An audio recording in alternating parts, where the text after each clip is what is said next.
ini. Saya sudah pernah buat video kerja kutukan atau rencana Tuhan. Saya baru datang, saya baru dari Wamena tadi malam, 2 hari di Wamena dan balik ke Bokendini, dan saya hati berat karena selama saya di Wamena saya lihat pemuda-pemudi, anak-anak asli Papua hampir semua hanya duduk santai, cerita, merokok, makan pinang, habiskan uang dan habiskan waktu secara non-produktif. Ada banyak yang gaya-gaya, balap-balap dengan motor, 3-4 orang di motor. Saya di bengkel selama 7 jam, dan ada sopir-sopir orang asli yang masuk, dan memang juga semua merokok, makan pinang, habiskan banyak uang dengan hal yang tidak ada tujuan baik, hanya merusak tubuhnya dan merusak dompetnya. Dan mereka punya mobil-mobil semua rusak gara-gara overloading, per patah, gara-gara muatan terlalu banyak. Dan saya lihat, wow, ini mereka tidak beruntung dari pekerjaan mereka, tapi mereka tambah rugi dengan mobil-mobil yang rusak karena tidak pakai sesuai dengan batasan, juga dengan tubuh mereka tidak pakai sesuai dengan tujuan. Dan sebaliknya saya lihat orang-orang non-Papua yang ada di Wamena, dan itu seperti semut-semut yang semua ada kegiatan. Mungkin itu jaga kios, tapi mereka sedang kerja sambil jaga kios. Di mekanik di situ, di bengkel di situ, mekanik semua dari Sumatera, dan semua sibuk kerja pagi sampai malam, 6 hari seminggu. Mereka sangat-sangat produktif. Dan saya ada berpikir, kenapa ada perbedaan ini? Baru yang saya pikir itu kembali ke sistem pendidikan.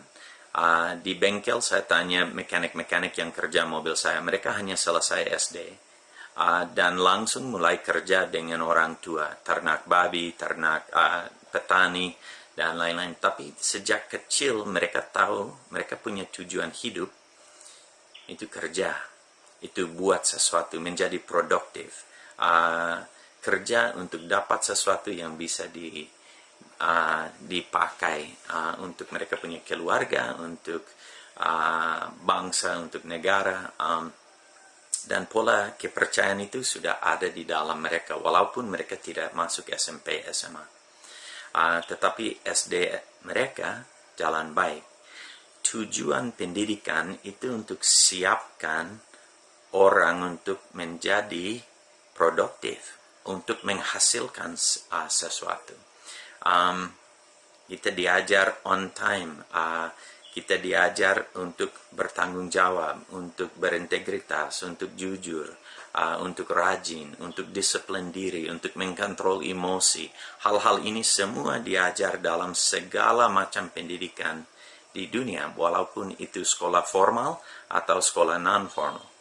Nah, dulu di Papua ada sekolah non-formal. Itu anak laki-laki ikut bapak dan om dan kakak dan belajar kerja, belajar budaya, belajar semua hal yang diperlu untuk menjadi anggota produktif di dalam dia punya suku, fam, dan daerah.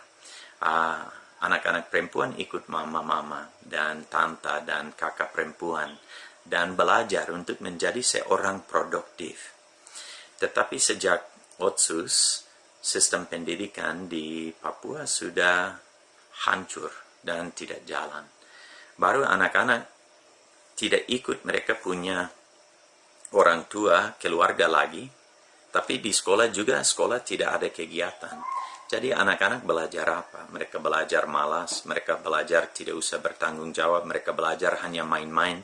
Mereka ke sekolah tidak ada guru, jadi mereka ke kali, mandi-mandi, main dengan teman, dan main sepanjang hari. Baru kenapa kita bisa kaget pada waktu mereka menjadi pemuda sekarang, umur 15 sampai 30, dewasa muda, mereka juga tidak tahu kerja dan tidak mau kerja. Mereka hanya mau main dan mau cari jalan yang paling gampang.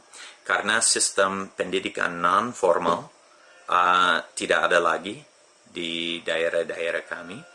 Baru sistem formal juga gagal total. So anak-anak bebas untuk ikut mereka punya mau. Apa yang ada sekarang lanjut, masa depan Papua akan seperti apa? Ada banyak migran yang datang dan mereka siap kerja dan usaha. Sambil kami siapkan generasi orang-orang asli di sini yang tidak akan kerja. Kita harus berpikir baik-baik mengenai ini. Karena ini masalah besar. So, bukan tujuan saya untuk menjelekkan, saya sebagai orang luar ada pendapat dari luar. So, saya harap kalau saya angkat cermin sedikit, pemimpin-pemimpin, masyarakat, dan pemuda-pemudi bisa mulai menilai diri, evaluasi, berpikir, cari solusi untuk masalah seperti ini. Menurut saya lebih baik semua sekolah yang tidak jalan tutup saja, anak dikembalikan ke orang tua dan mereka kerja dengan orang tua. Baru mereka akan menjadi anggota-anggota rakyat yang sangat produktif untuk masa depan Papua. Tetapi kalau tanya pemuda remaja sekarang mau jadi petani, tidak, harus keringat, itu panas, mereka tidak mau kerja. Tapi mereka belum siap untuk pekerjaan lain karena belum tahu matematika, belum bisa dagang, belum bisa apa-apa karena mereka tidak ada pendidikan untuk siapkan mereka untuk hal lain. Tapi kalau mereka ikut bapak dan mama, mereka bisa menjadi tukang sensor, jual kayu, mereka bisa menjadi petani, mereka bisa ternak,